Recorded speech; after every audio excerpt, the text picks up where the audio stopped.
In 1978, the Mount Hood rose into view as the DC-8 approached Portland, prompting Captain Malbern Macbroom to snatch up the intercom.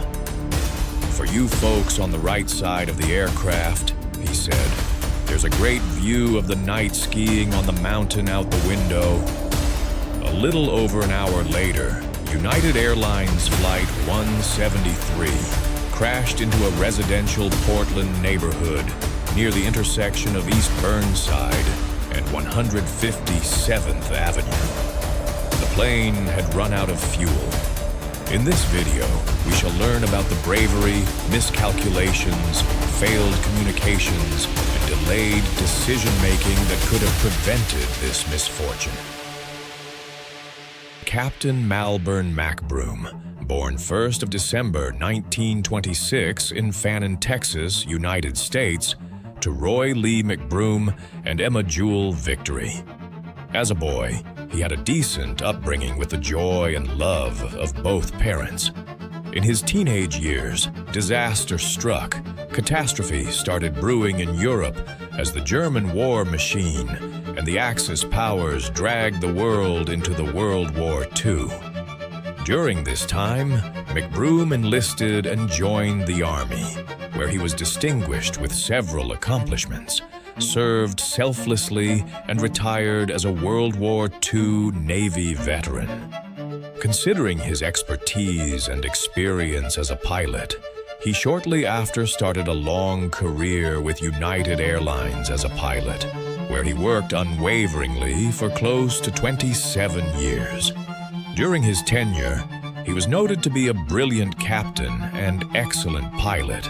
However, his people's skills were not good, as he was noted to have a temper and always intimidated his co-pilots and subordinates, and he never wanted to be talked back to, or let alone consider any opinion apart from his. He was considered and impulsive and lacked restraint. This attitude set the stage for the disaster we are going to explore shortly, the tragedy. United Airlines Flight 173 originated in New York City and stopped in Denver, Colorado, before proceeding west to Portland. The DC-8 carried 189 passengers and crew. Captain Malbern Macbroom, who was 52 at the time, with a 27-year experience with United Airlines, clocking more than 27,600 hours in the cockpit, over 5,500 of those in DC-8 aircraft. His co-pilot and flight engineer were also highly experienced in the air. There was nothing to indicate this was anything more than a routine late afternoon flight, as the plane left Stapleton Airport at 2:45 p.m. MT, 1:45 Portland time. The airliner's fuel tanks carried 46,700 pounds of fuel, 50% more than was necessary for the 2-hour and 40-minute flight. This was a precautionary overload, due in part to the DC-8's notoriously inaccurate fuel gauges. Upon approach to Portland International, Flight 173 lowered its landing gear.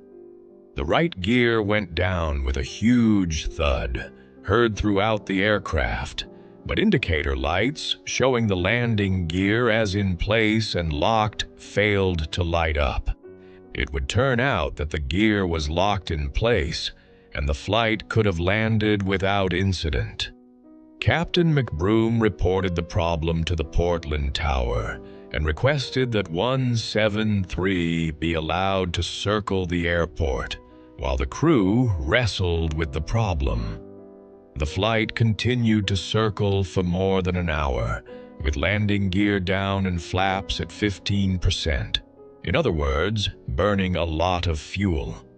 Unexpectedly, 6 miles south of the airport, the DC-8's engines flamed out one by one.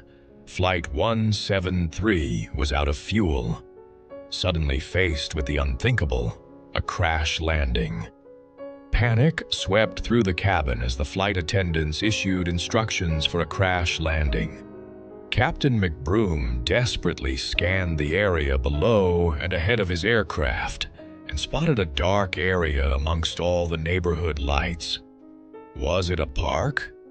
Macbroom guided the dying airliner toward that area, and there was a sickening set of noises as the plane clipped tall fir trees and settled with a horrendous thud into the residential neighborhood at 157th and East Burnside. Incredibly, 2 houses the airliner crushed had just been vacated that week. Thus, the dark spot the pilot had seen and headed toward. Miraculously, only 10 people aboard United Flight 173 that December evening were killed, and only some 24 seriously injured. For hours, it had been a very ordinary New York to Denver to Portland flight, but it turned terrifying all at once. The aftermath. Thanks to Macbroom's flying skill, the crew's training, and some luck, the crash wasn't nearly as deadly as it might have been. When Multnomah County Medical Examiner William Brady received an initial report about the air disaster, he apparently began making plans to rent 3 large refrigerated vans for storage of the expected large number of bodies. So why didn't Flight 173 make it to Portland International Airport on that frigid but clear night? The short answer, Captain Macbroom, a World War II Navy veteran and a long-time United pilot, became preoccupied with the landing gear problem.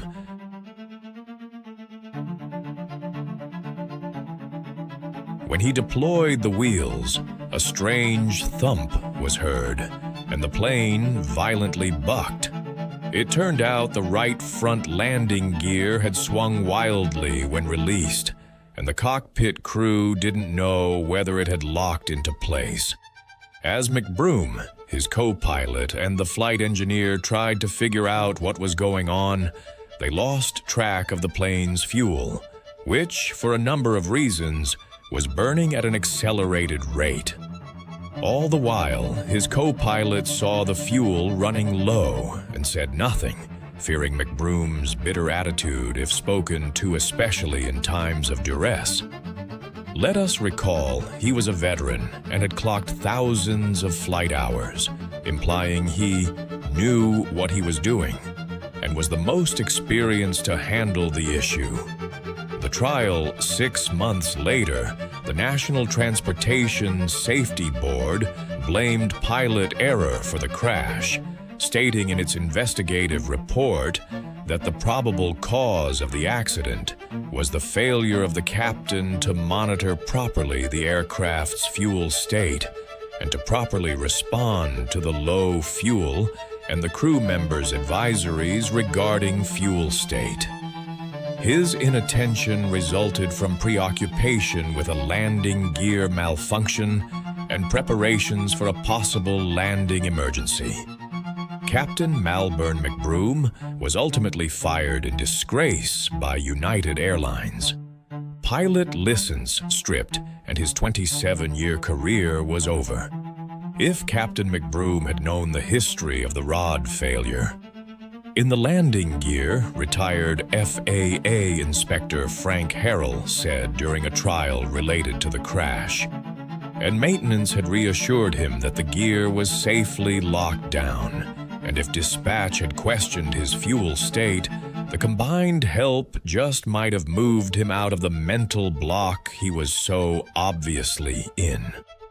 A jury ultimately found that Macbroom wasn't responsible for any deliberate wrongdoing, but that United was, hitting the airline for wanton misconduct over its maintenance practices.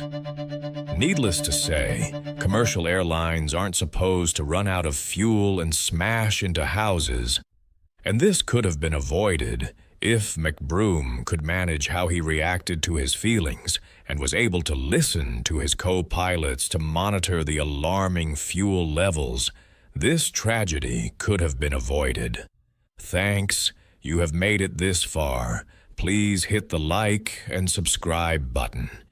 If you enjoyed this story and would like to see more, click the video on the top corner. See you there.